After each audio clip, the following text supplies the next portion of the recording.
Hello everyone, Raccoon-Formers here, and today I will be taking a look at the Transformers Studio Series number 70, Deluxe Class B-127. This is the start of a three-parted series. But I know what you're thinking, Raccoon-Formers, how is reviewing just one figure the start of a three-parted series?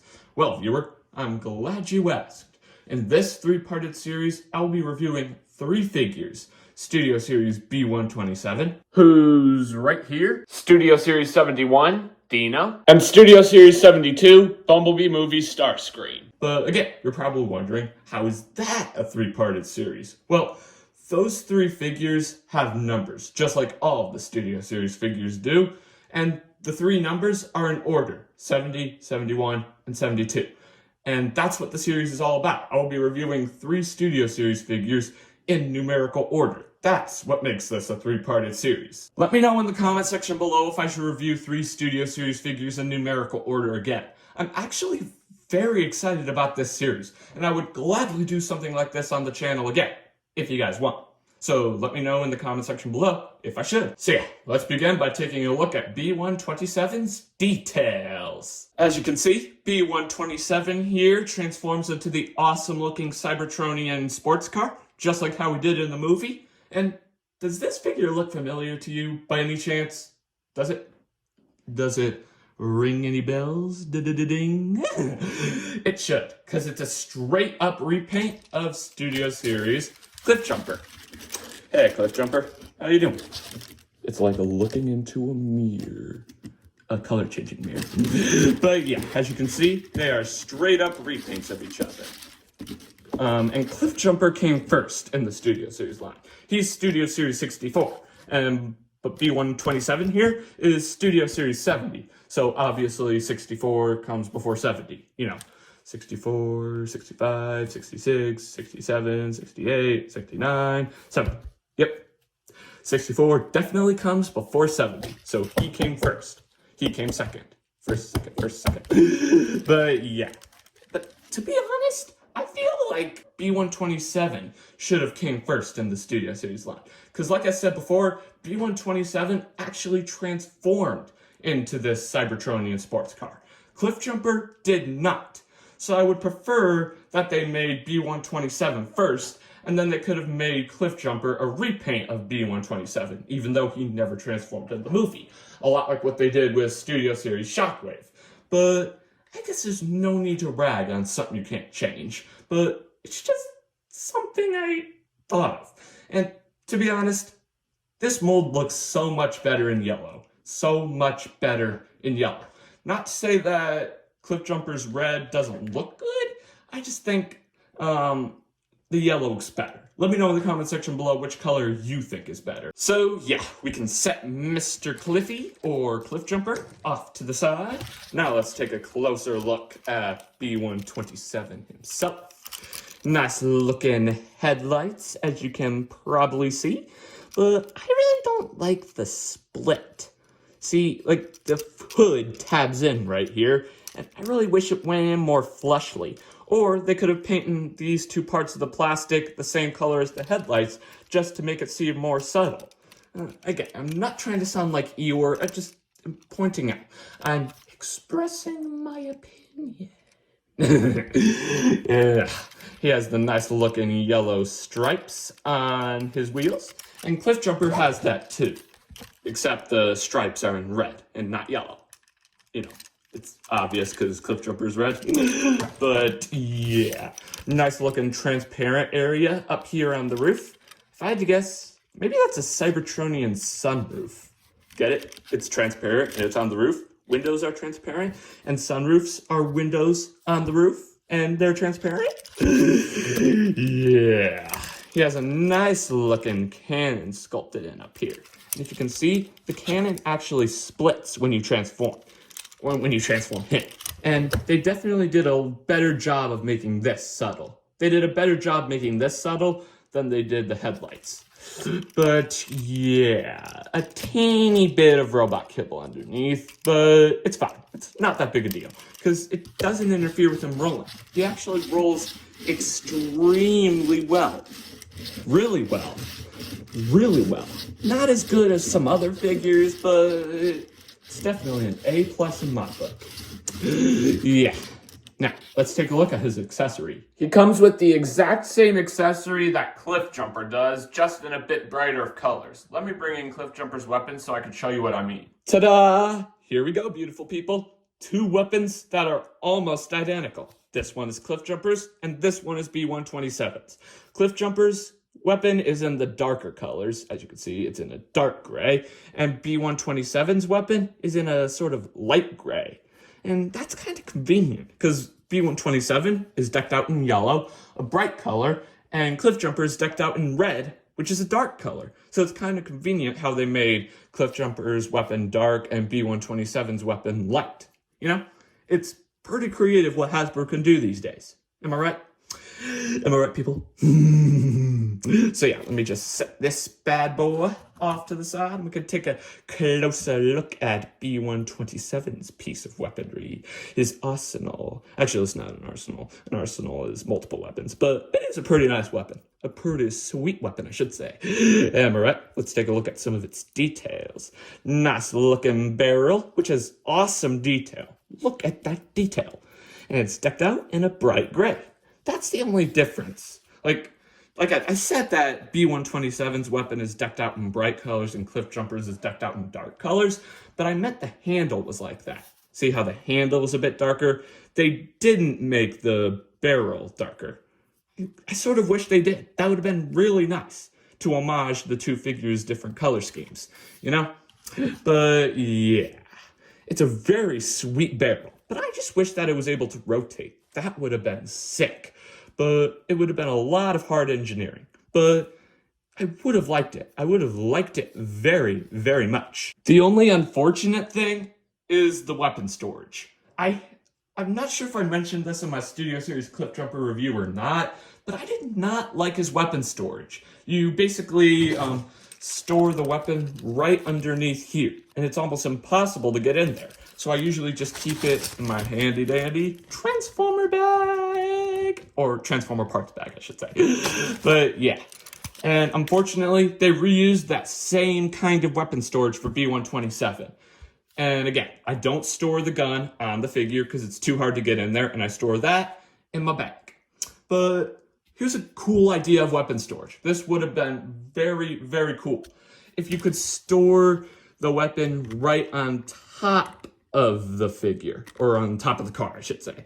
Because, like I said, B-127 actually transformed into this vehicle. And in the scene that he did, he had this exact same gun, and it popped out from the top of his hood, or the top of his roof. So it would have been very nice if they changed that up a little bit. They don't always repaint figures. Sometimes they do a repaint and a slight remold, or retool. And they could have done that to make it be possible to put this gun on the roof. Hey, there's a tab right there. Could it work? No, it couldn't. Sad. But it's not that big a deal. Like, this figure is awesome, so it would be a shame to rag on that small of a detail. Do you like sharks? Any of you? Do any of you like sharks? Because if you do, this next detail that I forgot to mention earlier in the video, so I apologize, will be the detail for you. Look at his tail fin. Look at it. Doesn't it look just like a shark fin? Doesn't it? Here's a side-by-side comparison. Do they look identical or what? I just love what Hasbro can do sometimes. They're just so creative in my opinion. I just love how creative they can be. I just love it. Let me take a deep breath in and out. You do it with me. Breathe in and out. Free yoga class in a Transformers video. Beautiful people, do you know what time it is? It's comparison time. I have many awesome comparisons for you. First up, here we have Studio Series B-127 next to his almost identical twin, Studio Series Cliffjumper. Don't they look sick together? They are almost identical twins. Almost. Keyword, almost. The only difference is the color. Otherwise, they're almost identical. Or actually, they will be identical if it wasn't for the color, you know? But yeah. So yeah, let's set Cliffjumper off to the side. But the next comparison you're gonna love. If you watch the Bumblebee movie, you will know that there are 3 main versions of Bumblebee in that film. Cybertronian Bumblebee, or B-127, Off-Road Bumblebee, and Volkswagen Bumblebee. And awesomely enough, all 3 versions of Bumblebee that I just mentioned are included in the Studio Series line. And I have all 3 of them in hand. So that's what I will be comparing this figure with. All 3 versions of Bumblebee from the Bumblebee movie. Let's go! Here we go, beautiful people. Here we have Studio Series 57 Off-Road Bumblebee, Studio Series 24 Volkswagen Bumblebee, and our boy Studio Series 70 B-127, all 3 versions of Bumblebee from the Bumblebee movie, right next to each other. And don't they look awesome? They just... Dude, they're awesome. These 3 versions of Bumblebee look awesome together. And there's actually a 4th version of Bumblebee from the Bumblebee movie that isn't included in the Studio Series line. As you know, or you may not know, at the end of the Bumblebee movie, Bumblebee scanned his 1970 Camaro that he had at the beginning of the first live-action film. And I sort of wish that they included that in the Studio Series line. And actually, now I think of it, they might have. There's Rebecca's Garage Bumblebee, Studio Series 15. I'll be right back. I'm gonna go get him. Here we go. Here we have Studio Series 15, Rebecca's Garage Bumblebee in the bunch. And here's why I say this is the Chevrolet Bumblebee from the Bumblebee movie. For one, this version of the 1970 Chevy Camaro is from the Bumblebee movie. And 2, the backdrop was that sandy beach where Charlie and Bumblebee said goodbye. And that's where Bumblebee scanned his Camaro. So that's what makes me think that this is a good second place version of Chevy Camaro Bumblebee from the Bumblebee movie. But I sort of wish that they'll make a Chevy Bumblebee from the Bumblebee movie. An actual Chevy Bumblebee from the Bumblebee movie. Not one with all this fancy gear. Not to say that fancy gear isn't cool, but let's get realistic. But it's cool. So now, let's just narrow it down to these 2 figures, shall we? B-127 and Off-Road Bumblebee. These 2 figures have more in common than you think, besides being based off of the same character, of course. I'm not sure if I mentioned this in my Studio Series Cliff Jumper review or not, but they reused a lot of Off-Road Bumblebee's transforming techniques in Cliff Jumper. And that's cool, because B-127 is a version of Bumblebee, and he's a repaint of Cliff Jumper. So B-127 is a Bumblebee who is a repaint of a figure where they reuse transforming techniques from another Bumblebee. Too many Bumblebees. But isn't that cool? I think it's the most awesomest homage in the history of homages. I know awesomest isn't a word, but it's my YouTube channel. I want to be creative. That's not the only homage with these 2 figures. They actually reused the exact same weapon mold. Let me just bring it in. See?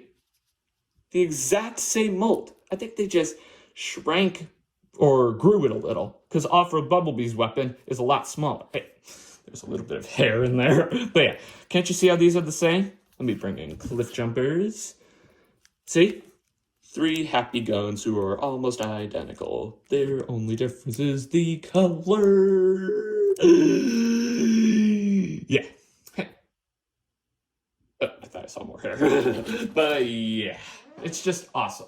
I love what Hasbro can do. Alrighty, people. I think this pretty much wraps up this figure's vehicle mode. Let's get down to my favorite part of a transformation video, the transformation. It's the exact same transformation as Cliff Jumper, just to be clear. So, yeah, but I'm still going to do it anyway. So yeah, first you can come up here to the hood, use your fingernail and untab it, because it is a pretty tight tab. Then you can come back here and sort of just wiggle this out. Be careful that you don't break any of those tiny latches. There we goes. Then you can just shift this outward like this. And just to be clear, this part right here where you fold the head back is one of the transformation techniques that was reused from Off-Road Bumblebee. Just to be clear, go back and watch my Off-Road Bumblebee review and you can see for yourself. I'll leave a link to it in the description box below. So anyway, back to the transformation. Next, you can untab this little bit right here. Repeat the same process on the other side. Then you can untab the blaster. Like I said before, the blaster is untabbable for the transformation. Then you can unfold the feet, his little feet skis. Then you can untab the arm and fold them up like this. Then you can fold down this little knee pad, or what would you call that? Shin pad? I'm not sure. Let me know in the comment section below if you know what that's called. Deep breath. Back to the transformation. So then you can take this little bit, accordion it backwards like this, and you can fold this backward and unfold the wheel and just accordion all of this appropriately. Then you can fold the wheel inward like a puzzle piece. I think it's like a puzzle piece. Then you can come over here and tab that bumper right into here. I think that's what you do. Sorry, I haven't done this in a while because I've been dealing with some YouTube glitches. Don't you hate glitches? I sure do. Be right back. Alrighty, people, I just looked it over, and apparently this is what you do.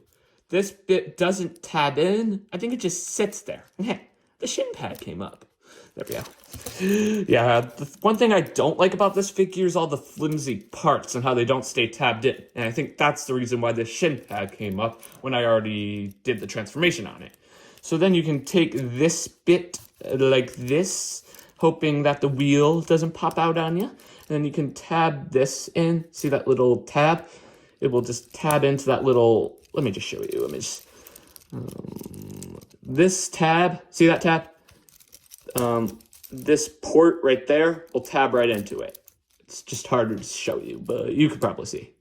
But another thing is this doesn't tab in. It should, but it doesn't. There we go. And once you have all that done, here is one leg all done. Second verse, just like the first. Fold the wheel or the wheel area out. Fold the wheel out from the wheel well. And then you can fold this around and just tab it in as best you can. Make sure that the shin pad doesn't come up. And then accordion everything or tab everything in appropriately. Then you can accordion this little bit back and make sure that nothing comes undone, which something did, of course. And then you can just accordion all this and tab it in as best you can. And be right back. I want to do a double check. Alrighty, people. I did a double check, and it looks good. It's good to check things twice. You know, let's be like Santa. You know, he's making a wish and checking it twice. Except we're not making a list, so I guess that's the difference. But yeah, let's get back to the transformation at hand. Then you can bring this bit up, and I'm pretty sure that this is another reused transformation technique from Off-Road Bumblebee. At least folding in the faux windows is. I'm not sure about the trunk. But, so yeah, then you can fold the wheel sections out like this. And let me just get out here, get that little fin situated. Forgot to fold the head out. That makes sense. Whoops. Now let me try. That's better. That's better. Make sure to fold the head out. Then you can take these two tabs on the backpack and tab them in, which will hold the wheel sections into place. And then you can come back here to the backpack and sort of just accordion everything, and then you can fold it up like this. Then you can fold this part down like that. Situate the legs and make sure nothing came undone, which probably something did, but no need to worry about that. And then you can take the faux windows, fold them out like that, and you can fold up the faux trunk.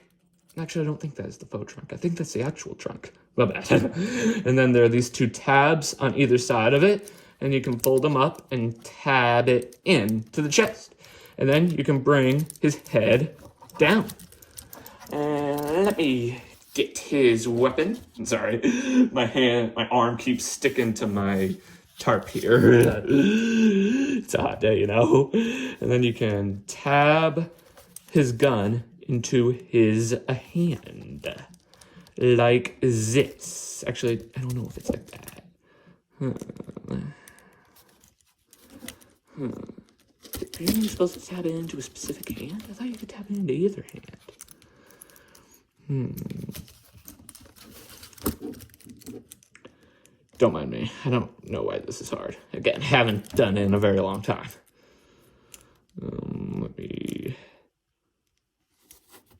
There we go. Looks like you can only tab it in to a specific hand. A bit weird, but hey, let's be positive. Let's be Winnie the Pooh and not Eeyore. There we go. Oh, sorry about the camera. And here we have the Transformers Studio Series number 70, Deluxe Class B-127 in this awesome looking robot mode. This transformation is definitely on the trickier side, but it's actually quite easy as well. It's right in the middle. It's the Goldilocks transformation. It's not too easy, not too hard, just right. But the robot mode we end up with is absolutely phenomenal. Not the best, but it's still phenomenal. It really is. Can you see a lot of reminiscence between him and Studio Series Cliffjumper? Let me bring him on in. See, doesn't the robot mode look somewhat the same, just with a different head and different colors? It's really impressive what Hasbro can do. It really is. Let me just set you off to the side so we can take a look at some of Mr. Seven's details. But yeah, nice looking faux chest plate decked out in yellow. It's another reuse from Studio Series Cliffjumper, by the way. Nice looking armsies. No articulated hands, but non-articulating ones are good too. It's alright. Nice looking legs. It just would be a whole lot nicer if they could actually stay tabbed in. As you can see, this point and this point don't like to stay tabbed in. It's a bit frustrating, but it's alright. A nice looking head sculpt. Little battle mask visors right here and here. His antennas, you know, Bumblebee's signature Bumblebee antennas, I think it is. A nice looking Autobot insignia on his forehead, just like all versions of Bumblebee from the live action franchise do. Very nice. The only thing I wasn't a huge fan of about this particular mold is the clunky backpack. Unfortunately, they did not take the time to fix it for this particular release, but it's still alright. It really is. This robot mode is awesome. It really is. His articulation is basically the exact same as Cliffjumper's, and it's a pretty good amount as well. Legs can kick out this much, and in this much, and up this much, and back this much, and there's a nice bend at the knee. And the leg can rotate this way this much, and this way this much. Feet are somewhat articulated, but that's partly due to transformation. Head is pretty articulated, can look up this much, and down this much, and it can rotate 180 degrees all the ways around. Arms can go out this much and in this much, and there's a bend at the elbow, bit of a tight bend, but it's still a bend. And the wrist or the arm can rotate, the wrist cannot. The elbow, I think this is, or actually I think it's the elbow that rotates. Yeah, I think this is the elbow. And the arm here doesn't rotate, however. It can go up and down, but it doesn't rotate. Is there... Oh, yep, waist articulation. Not all the way around due to the heavy backpack. And yeah, it's a pretty good amount of articulation, but there's always room for improvement. It's time for comparisons. First, let's bring in the Bumblemeister's man-in-the-mirror-like character. Cliffy, or Cliffjumper. Hey, you look familiar. You do too. Hey, I think we share the same mold. But yeah. Let me just straighten him up here so he's ready for the next comparison I have for y'all. Next, I have the robot mode version of the all Bumblebee from the Bumblebee movie comparison. Let me just set that up off camera real quick. Here we go, beautiful people. Woo-wee. I thought this comparison looked good in vehicle mode, but it looks a bazillion times better in robot mode, don't you think? Now I have a few things I need to talk to you about referring to these two characters. Like I mentioned earlier in the video, Studio Series Cliffjumper, who inspired B-127, they reused a lot of transformation techniques from Off-Road Bumblebee here. And there's a real interesting technique that I want to teach you. As you can probably see, the head sculpts aren't 100% accurate. B-127 never actually had a battle mask in the Bumblebee movie. He only ever had his normal looking face. And Off-Road Bumblebee did have both faces, but he had his battle mask more. Because the most notable Off-Road Bumblebee scene I can think of is him facing Blitzwing, and he had his battle mask then. And I have an easy way to fix this issue. Remember how I said they reused a lot of transformation techniques from Off-Road Bumblebee for Cliffjumper and then to B-127? I'm 99.9% certain that these two figures' head sculpts are exactly the same. I am pretty certain of it. And I think Hasbro actually gave you the ability to do a little bit of a switcheroo with these head sculpts, giving both versions of Bumblebee here the accurate looking head sculpt they deserve. And I'm gonna showcase that for you. We'll start with B-127. So to start things off, you just have to remove his head sculpt. Be really careful, because I don't think it's meant to be done a bazillion times in a row, but you just see how it's on a mushroom peg. I think you just try your best to shimmy it. Come on, you. There we go. And it pops right off. There we go. Now we have a decapitated Bumblebee. How creepy. Now we can repeat the exact same process for Mr. Off-Road Bumblebee here. We can bring him here, lift him up. There's the mushroom peg. Just, there we go. Hey, that one was easier. There we go. Now we have a decapitated Off-Road Bumblebee. Oh, come here, you. There we go. Hey. There we go. Can you see what I mean? Look at these head sculpts. Don't they look pretty much the same? Look, the mushroom peg is there. They bend the same way. It's almost a mirror image. Besides with a few modifications, of course, and being different heads, but doesn't it look the same? Let's see if this will work. Alrighty, let's start with Off-Road Bumblebee, giving him B-127's battle mask head sculpt. We can set this and this off to the side, and we can bring up the head and the figure here. And you just try your best to shimmy it up. And there.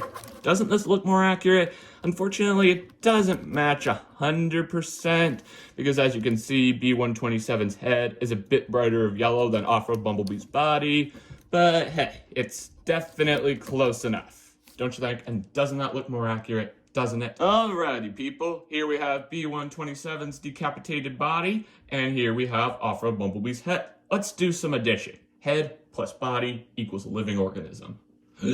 But let's go ahead and snap this head. Oh, come on, you. There we go. There we go. Seriously, that looks so much better. And I'm not sure if it's just me, but I feel like this head matches more on the new body than B-127's head does on Off-Road Bumblebee. But again, it's close enough. And this looks a gazillion times better. So much better. Doesn't this look better than this?